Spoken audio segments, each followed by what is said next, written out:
اور وہ ہم کبھی بھی اپنے کشمیر کے کاز کو کبھی بھی ہم پس پش نہیں ڈال سکتے، کیونکہ ہماری زندگی کا، ہمارا ایمان کا حصہ ہے کہ کشمیر پاکستان کی شہر گئے، اور پاکستانی کشمیریوں کو جو ہمارے بھائی ہیں، میرے کلمہ گو بھائی ہیں ہمارے، بالکل اسی طرح سے جس طرح سے پاکستانی ہیں، اسی طرح سے ان کے ساتھ میں مل کر ہمیں اس دنیا کو میں اپنا جو ہے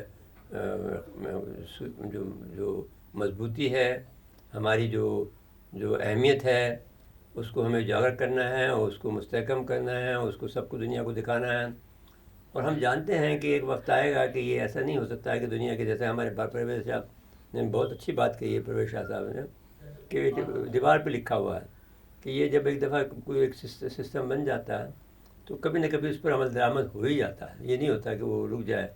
تو ہمیں یقین ہے کہ جس طرح سے ہم تحریک چلا رہے ہیں، ہمارے بھائی، ہمارے کشمیری جس طرح کی قربانیاں دے رہے ہیں، جس طرح کی جدوجہد کر رہے ہیں، جس طرح کی مصیبتیں جھیل رہے ہیں، جس طرح کی اذیتیں جھیل رہے ہیں، جس طرح کے ظلم و ستم اور بربریت کا شکار ہیں، وہ بھی اللہ کی نظر کے اندر ہے، حساب کتاب کے اندر ہیں، اور وہ اللہ تعالیٰ ہماری مدد کو آئے گا، اور ہمیں کوئی راستہ ایسا دکھا دے گا کہ ہم اپنے بھائیوں کو آزاد کرا سکیں۔ ناظرین کرام، اس کے بعد اجازت لیتے ہیں، تمام تینوں حضرات کا شکریہ ادا کرتے ہیں کہ انہوں نے بہت اپنا قیمتی وقت ہمیں عنایت فرمایا ہے، اور یہ ایک بڑا مسئلے کو جو عالمی سطح پہ ہم لے جانا چاہتے ہیں وہ لے جانے کی کوشش کر رہے ہیں، اس کی ہم ان کو مبارکباد بھی پیش کرتے ہیں، ان کو خراج تحسین بھی پیش کرتے ہیں، ان کے لیے ہم اپنے دل میں بڑی محبت کے جذبات کے ساتھ میں ان کے ساتھ میں اجازت لیتے ہیں۔ ناظرین، اس کے بعد میں آپ سے بھی اجازت لیتے ہیں۔ اللہ حافظ۔